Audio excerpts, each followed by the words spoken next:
একটা যে কোনো পড়া যতটাই বুদ্ধ স্টুডেন্ট হোক না কেন, সে কিন্তু সেটাকে পড়ে বুঝে নিতে পারে, কিন্তু তবুও দেখবি বুঝতে পারে না। কেন বুঝতে পারে না বলে? কারণ যখন আমরা কোনো কিছু পড়াই না, তখন দেখবি পেছনের দিকে স্টুডেন্টরা কি করে বল দেখি, গল্প করে, ডিস্ট্রাকশন নিজেদের মধ্যে নিয়ে আসে। বুঝতে পারছিস তো? যতটাই খারাপ স্টুডেন্ট হোক, সে যদি মন দিয়ে জেদ দিয়ে পড়ে না, তাহলে বাবা সে পড়াটাকে করে নিতে পারবে। কিন্তু তোরা লাস্টের দিকে স্টুডেন্ট কি করছে, ডিস্ট্রাকশন, গল্প করছে, আমরা যেগুলো বলছি সেগুলো শুনছে না।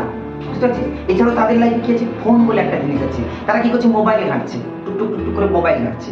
দেখবি এই সমস্ত করার জন্যই না একটা স্টুডেন্ট পারে না ঠিকঠাক করে।